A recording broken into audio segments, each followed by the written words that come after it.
this is something that Onic has to watch out. But it does seem like for the first bans here in that second phase, they will neglect the junglers. Instead, Onic, they will ban the X-Borg here. I think a very good ban considering that they have a lot of crowd control, mini crowd controls, and X-Borg is a hero who has immunity, right? So it's a good spot there that they were able to ban that X-Borg out. Yeah, Rome is still up for grabs as well for Onic right now. So for BTR, they need to choose for. They can go for another gold lane ban, double down there. But I think with the carry pick, it's already quite safe now with the Claude. But they ban out the Bruno too. Interesting there. They're trying to take away these heroes that can give carry a tough time in lane. CW, definitely we've seen him on these heroes. But what I'm scared of now is Onic. Looking at the draft, they have a very dive-heavy draft. The Roger fits in too. Again, it really does, right?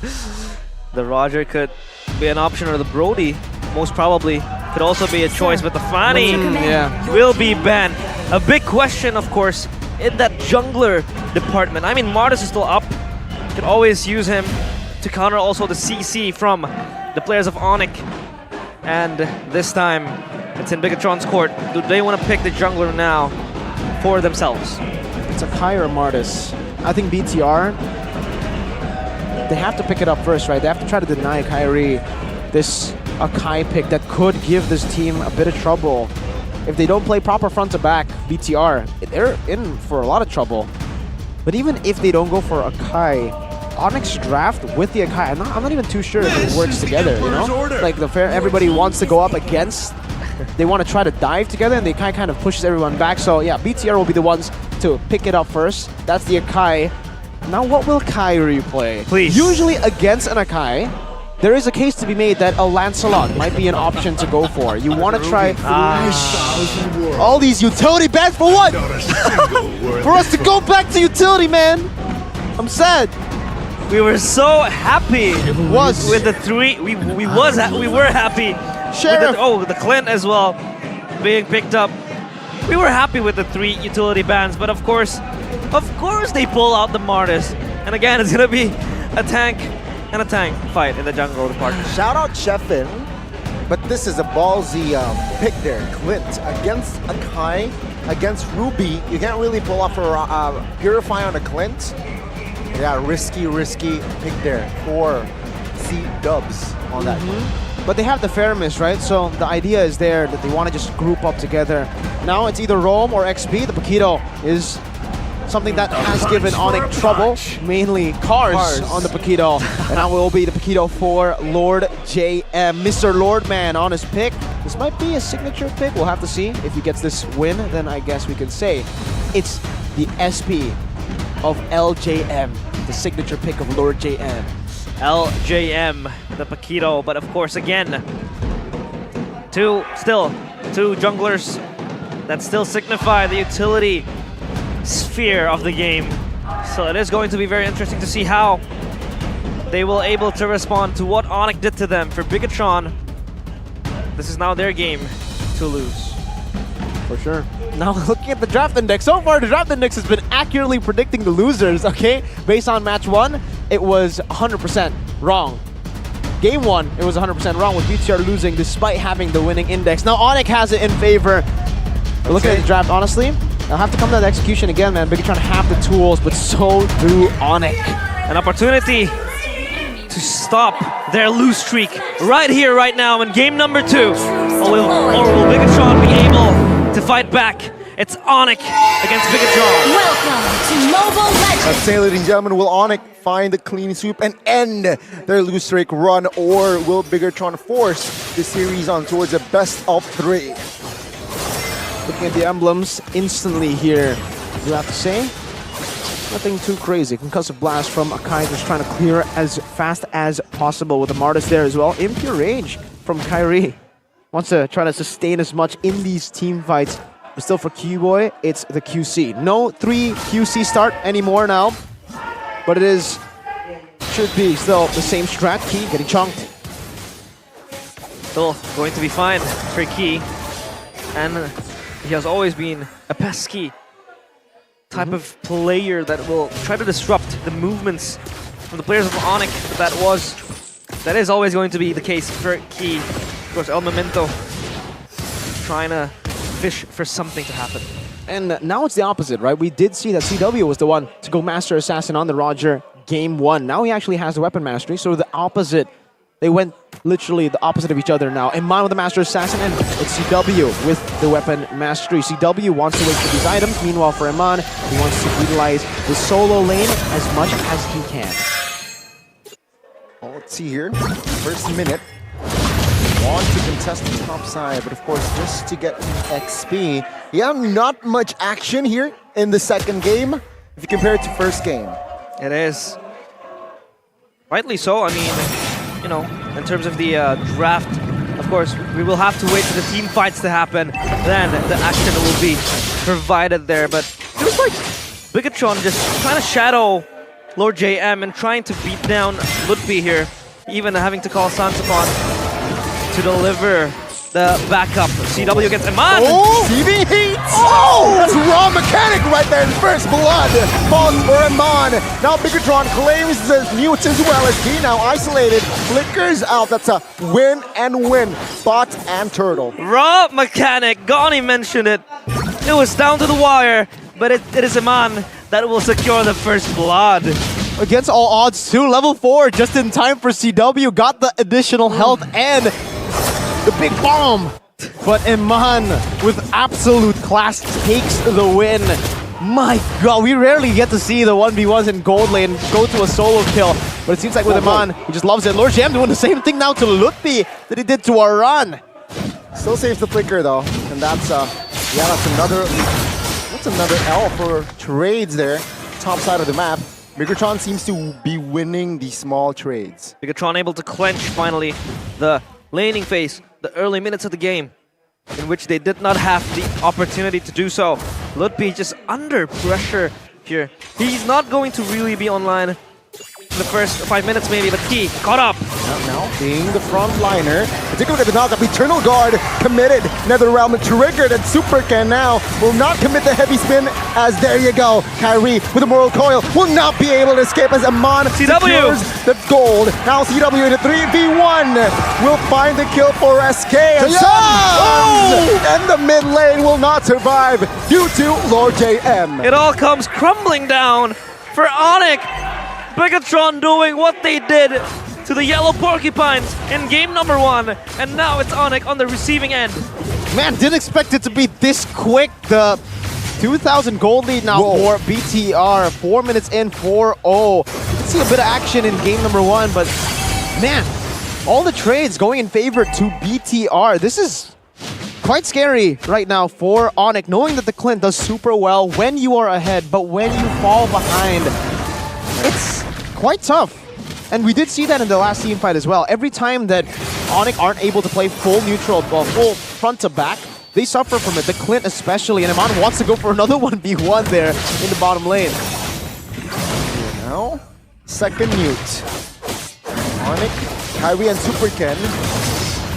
Retrieve battle. Let's see who got it. For the second time, this is going to be Kyrie. It's a 1-for-1 on the mute. Though they will collapse and fight.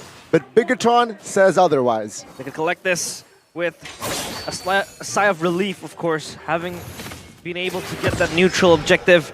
It was so close, and they were ready to collapse on that part of the map.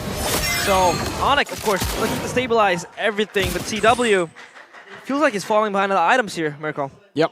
Great build, though. I want to actually talk a little bit about the XP Lutfi. We saw him in action earlier. Dreadnought armor into the Ares belt. I love this build. Very flexible. And he knows that early on he was getting bullied by Lord JM. Not anymore, though, now with these defensive items. He's actually winning in these trades against Lord JM. So that's why I wanted to point it out. W for Lutfi in the itemization department, but so is Iman in the itemization department. Steel leg plates over. And it does seem like he is building towards a Thunder belt. So wanting to respect Onyx damage.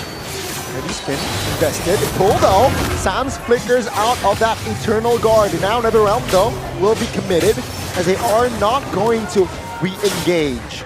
Again, a little altercation there. The CW, he dashes in, but thankfully not going to be harmed even further. This is a hard lane for CW. He's just being pushed out, but Keyboy will be there to save him. Okay, final slash on towards 2. The damage is not going to connect just yet, though. Keyboy receives a lot of damage. Will flicker out of the way. Amon now in the front side of the map. Kyrie. Receiving damage will flicker out. Super Ken isolated. The damage will be there and will be taken out, though. He will take Keyboy down with him. Crazy fights all around. It's a 1-for-1 in favor of Onic. They get the jungler only for Keyboy. But up top, because Lutpi has rotated down below to give the free more pressure. Hold up, this might be a dive. Oh no. 3-4-1. Lutpi jumps in. The turret will be taken out as Armando will be safe and sound. Alongside Key, I'm offended. Triggered. But yeah, no members from Bigetron will fall. The trade. 1-for-1 up top, it's a turret, and also in the bottom lane it's a turret. Though Onic did spend a whole lot of resources to go and dive the turret. No penalty zone for quite a while. This is a window for BTR to look for an opportunity here. It is indeed a window that they could use, but that was kind of like a half and a half time towards Iman. They weren't able to really just jump on him. And now, of course, Turtle next, ready. Who will be able to secure this key? Pulls the Keyboy in. That's a 5v5, by the way. Eternal Guard, another round committed already. Super Ken, though, receives a lot of heat. Oh, Lutpi. Penalty zone. The backside, no follow damage just yet as Lutpi will not be able to survive this, surely. Moreno securing the kill. Now Lord JM in a flank situation will not commit on towards a 5. That's a win already for the Red Robots. That is a win. They lost Lutpi, probably one of their frontliners, to be ready for this Turtle fight. But I feel like Onic now, either they give this or they contest this. I think they're still able to contest this, especially with the members up and running. But the ultimates and the flickers, it's all gone in the hands of Onic. Even though Onic lost the battle, technically they lost a member. They had the resource advantage. They had all the HP bars still full, so BTR are the ones that have to play the long game now. But if we take a look at the bottom lane now, it's actually slow pushing back towards Onic's side from BTR. We have a clumped up, or a lot of minions building there. So BTR wants to take this fight. Another 5v5 now, let's see. Super Ken and Kyrie, it's neither! It's gonna be Moreno securing the new. Now take a look at Lord JM flanking, looking to minimize the health bar of Onic. But oh, good re-engage as CW has a range to take Lord JM down. Turtle over for a kill. It's Lord JM for that turtle, and Onic, they have a whole lot of siege potential. Super Ken, their awkward positioning though will be traded for Keyboy. Still Super value Ken. for Onic. It is value. Super Ken and Keyboy. Super Ken dead. Keyboy as a roamer as well will be taken down. So that is still valuable for Onic, and even more valuable as they get their hands on the tier 1 turret up in the mid lane. Yeah, luckily for BTR, they had that slow push building up in the bottom lane, so they did get a trade of some sort. Still, it's a mid tier 1 for a bottom tier 1, still in favor of Onic, but the gold lead, slowly but surely, that 2,000 in the 4th minute for BTR is going back to Onic. They've been able to just maneuver around these neutral objectives so well and play with the resource advantage so well to sustain from the Onic side of using that Netherrealm. Arlet remains the most picked hero by Keyboy with 8 picks and holds a 62.50% win rate throughout MPLID Season 13. That's a very high win rate, especially for someone of Keyboy's caliber. Of course, always on the move, on the hunt with the Arlet. And so far, Sans with the farmers as well has been very solid, providing that extra layer of backup for the players of Onic if Bigetron does engage the Netherrealm if needs be. Will always be that, you know, escape from jail card for Onic. But Bigetron with Aman, I think, up as the edge of the spear will be the one to really deal the damage later on, and it will be very hasty for them. I think for Bigetron, they need to utilize their advantage that they have in the side lanes. They need to try to get more pressure, slow push around. They have Lord JM, a very good split pusher. And also for BTR, it's technically a bit harder when they want to go for these team fights. They need to be the ones layering their CC, layering their damage, and layering their initiations. Onic, if it's an all-out fight, they have a Netherrealm. They have so much with the penalty zone as well. Hold up. See, Lutpi here will be the recipient of that. I'm offended. Couple of shurikens as well. Okay. Oh, final slash will not be committed just yet though from Onyx side. They will take their time as take a look at Lord JM here, already managing the far lane that will be very beneficial for Bigetron. Bottom side is pushing, and no spells blown whatsoever, so this could still be a full-on resource fight as Key is collapsed on, but he's gonna be fine. The slash though! Yeah, good penalty on Trigger as well! And they will find the Trigger. Come on now, receiving damage. Eternal Guard just to buy time. Netherrealm Trigger. Lord JM in the flanking position will look for a member, but it seems like he will not find the angle just yet. Again, it's a 4v5, but Onic, they will be happy, they will be satisfied just getting one. Another great pick there from Onic. Played their cards so well, knowing again they just need to go in, find one when that happens. They need to try to risk it here. BTR 4v5, B-Boy. Oh, good final slash. No commitments just Lord will be free for Onic. Now a question could be asked that in that fight, Lord JM was just, you know, flanking from behind and he had to run away because of the members targeting him.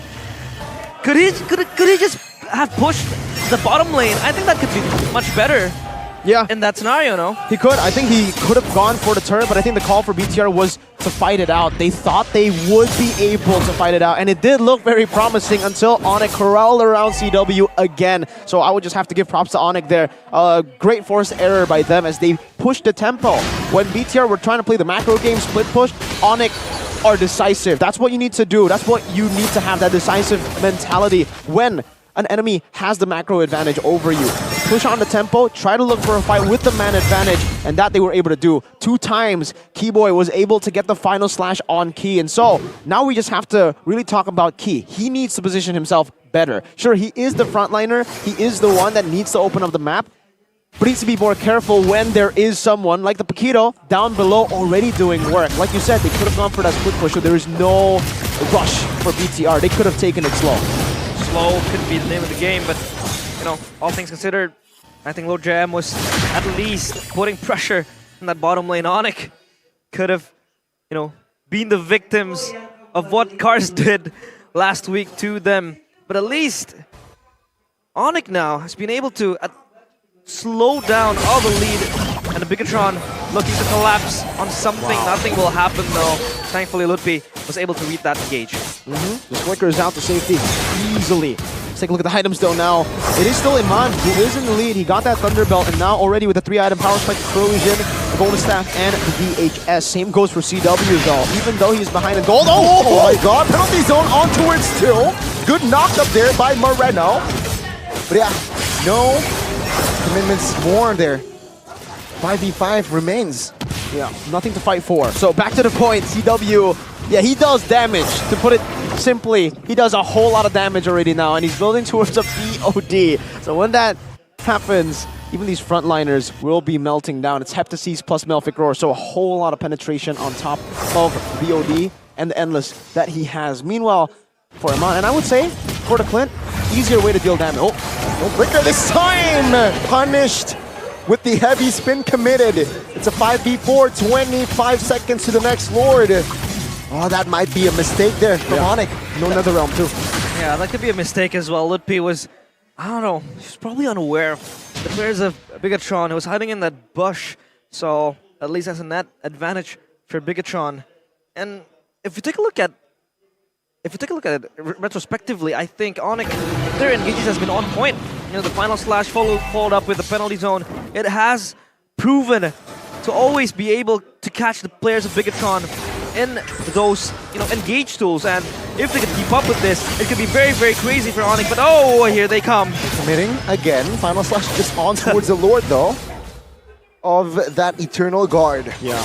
He spent a whole lot of resources.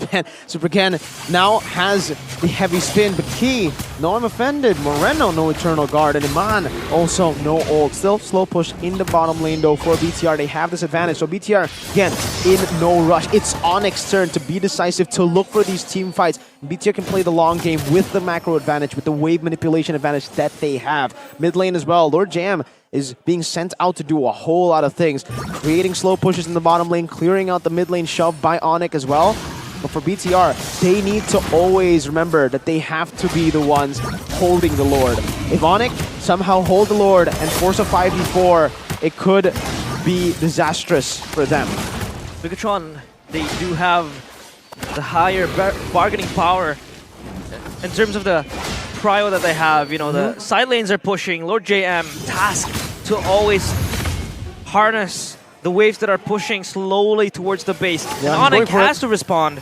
They have to. Yeah, they have to respond to this. Lord JM always, again, trying to be a pest in the side lanes. And Onic, they either gamble this Lord or they concede some sort of split push again in the hands of Lord JM. Yeah, amazing force error here.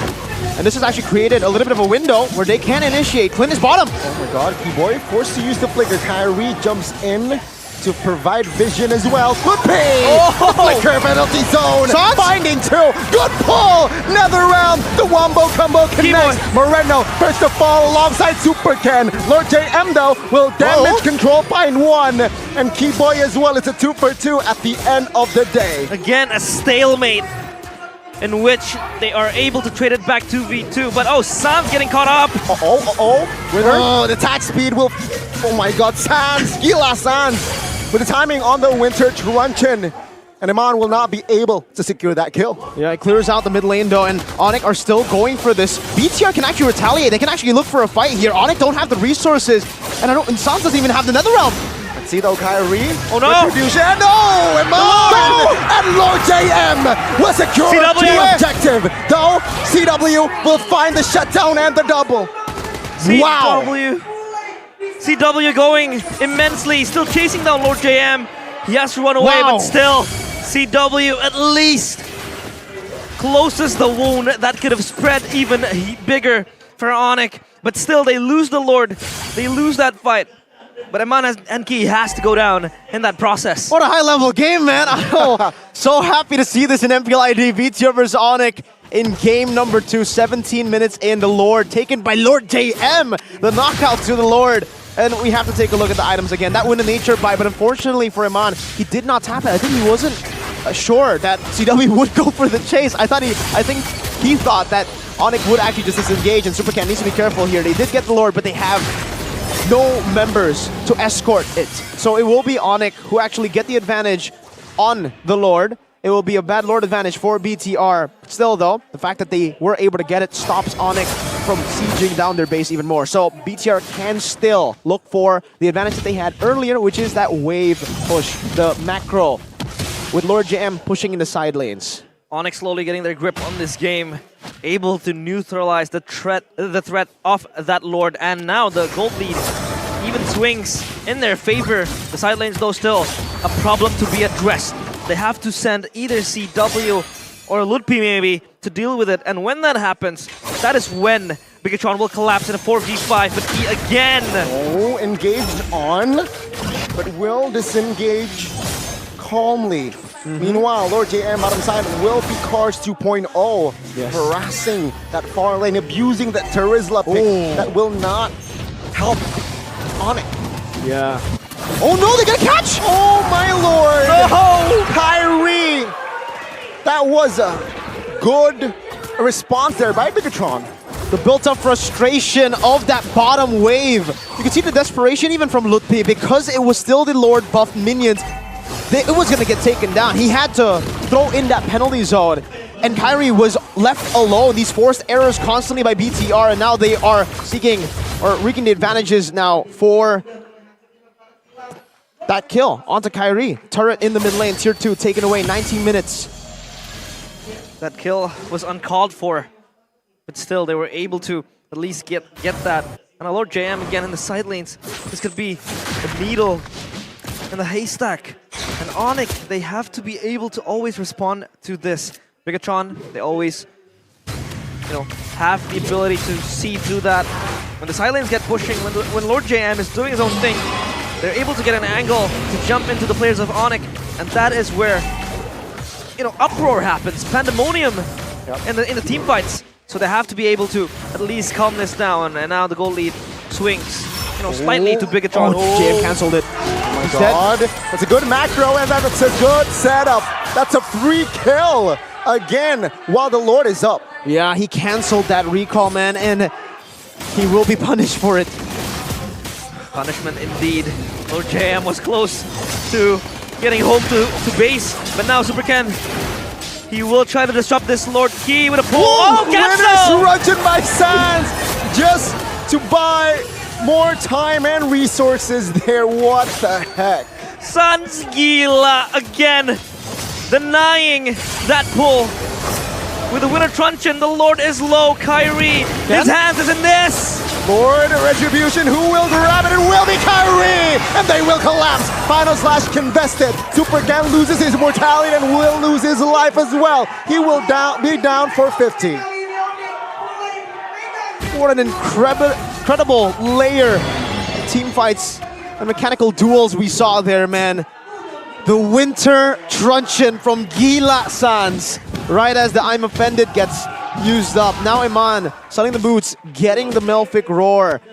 Now it spells trouble for BTR. They've had the advantage for such a long time, and finally Onic read through the pattern, read through the waves to catch Lord JM. Now with the Lord in the bottom lane, Onic can take their time building out these waves. They can build up massive waves in the bottom, but they're actually trying to just shove it. So they want to look for as many turrets outer as possible before they go for this base turret. They know that with the Evolved Lord, they will surely crack one base turret open. What a game it has been. It has been a feast for our very eyes. As Onic now look to crush this Lord to the base. Bigetron, they have to defend this. Still, with all of the things that they have, Onic, they won't stop now. But I don't think they can end yet.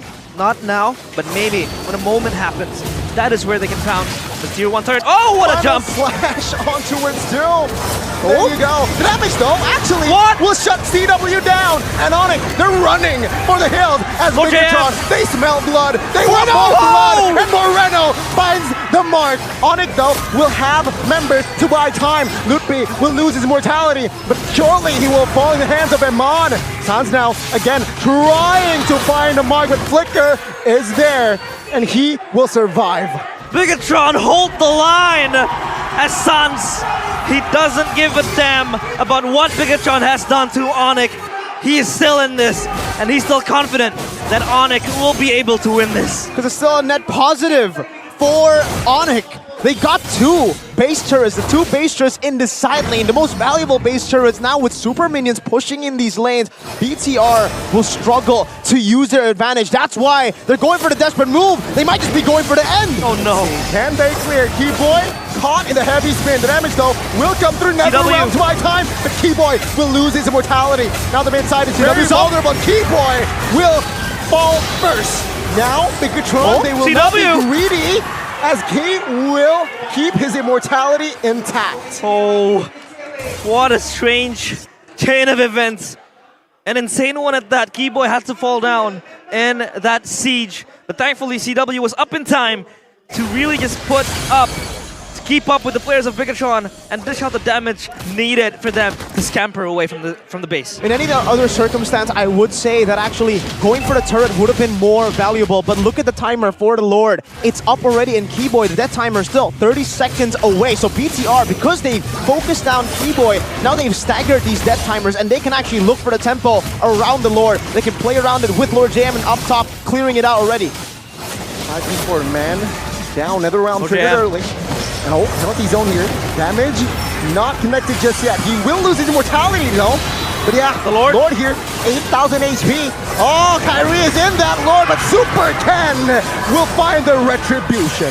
Still, open ending for both teams. They're able to trade everything. The resources, the kills, the objectives. Still with Bigetron though, they get the Lord and now the gold is in their favor. Now they play it slow. What Onic did earlier, slow building up the waves. Lord Jam will be out for a while though, so despite them getting the Lord, if they... Let's see where the Lord spawns first. Bottom lane. That's actually really, really good for BTR because Onic has just pushed that lane earlier. This will give a bit of time for Lord JM to spawn, but look at how Onic are already surrounding the Lord, going for it. This Lord ain't gonna do much for BTR. Unfortunately, because Lord JM is down, they cannot utilize it. Wow. And it'll be cleared out easily by Onic. It's back to an Onic siege, not a BTR siege. What a crazy turn of events. Now, the last base turret from the side of Bigetron will fall, as it will be just another reset. 25 minutes on the clock. Gold, irrelevant, it's all just about setups. At least they're able to eradicate all the turrets that is keeping Bigetron alive, defending that crystal from finally shattering. And Onic, of course, now choosing to play it slow, regrouping, resetting. At least the side lanes are all pushing in favor of Onic. Lord JM though, you know, they always have Lord JM, they always have the carry that could always respond. And now the replay presented by Samsung Galaxy in that final Lord fight. Good idea by Lord Jam, right? Trying to zone as far as possible, but also he is very, very squishy. He's not a full tank. Paquito actually has a lot of damage in his kit. More damage than defense. He only has an Oracle, so I would say a bit of overextension there from Lord JM. Still though, they were able to get the Lord. Moreno actually terrified Kyrie in that fight after Kyrie used the Mortal Coil, and that's how Ken was able to get 100-0 in the retry department. Just as long as he was on point, he would have gotten it. BTR with a 1,000 gold lead, but hey, in the 26th minute of the game, the gold lead is irrelevant. There are only item swaps there for, you know, a few of these members. Instant conceal into bottom lane. JM's got to be careful. Key's there too. Let's get though. Ooh. Flicker committed there by King. Also, that final slash. Yeah, Onic and Bigetron are just hovering around again, looking for a possible angle here. Perhaps engage on. They missed that engage initially towards Key. A lot of resources blown, but at least in the side of Bigetron, they don't have the spells that they need in Lord JM and Key in that regard. So far, of course, Lord has been spawned. This will be the priority for both teams. To try to snatch, to try to get their hands on this Lord, to look for the end. But oh, here they go towards Key. He has the immortality. Oh! I'm offended on towards 3, but it seems like he will lose his mortality first. Now Amon looking for a backup. Loopy, another round triggered as well. A Super Ken now falls back as well as Key. Oh my god. No casualties on that fight. But they baited out these big resources. Super Ken still has the heavy spin. No Netherrealm, a window of opportunity. But that's why Onic can take these risks. They can go in like that and reset altogether because they have the waves in their favor. Super Ken! All alone, heavy spin. That's info. Yeah. That's huge resource. And Onic, they might commit and pull the trigger on the Lord. They will commit, of course. Super Ken taken down to half HP, still has the immortality though. But the Retribution battle will be very crucial in winning or losing this game, this team fight. That is going to be very important. Keyboy misses the final slash, sadly, and Keys jumped upon. Thankfully though, the Lord is still in the hands of Onic, and they will for sure secure the Super Ken zoned out. Super Ken zone out very low, has immortality. Take a look at Lord J. no! Amon, Parry, positioning. Loopy spots that out. Lord. Oh my god. CW, awkward eye angle, and will be punished by Bigetron. Kyrie! Still though, gets the retry. And now, focus on Kyrie. He will be taken out as Amon now in the No Man's Land will be stunned up, but reinforcements will come as Bigetron. They will move onwards. Lord JM, Amon, Moreno, and Super Ken, all 5 will take care of this Lord. What an insane turnaround. That's not yet, not yet. Oh my goodness, Loopy, what the heck? Out of nowhere with the penalty zone. Oh my god. Slash as well, as a lot of engages. Resources will take Amon down. Moreno buying time with the winner Truncheon and immortality bot. But it is all for naught as Loopy will be able to secure the kill. Throw in the towels, Bigetron Alpha. It is all over. That sentence eschewed by the Sky Kings. The red robots could finally be damaged. This will be the final blow. Lord JM and Super Ken trying to do the impossible. Lord JM now has immortality, buying enough time. Will it be though? As Minion Sans already comes in. Sans just oh my goodness. What? Chad move there. Lord JM taken down, and again, it is all over. Onic clean sweeping Bigetron Alpha. What a game that was! The Sky Kings finally slowly ascending, rebuilding that Sky Throne that was once theirs. Still a long journey to fight back to.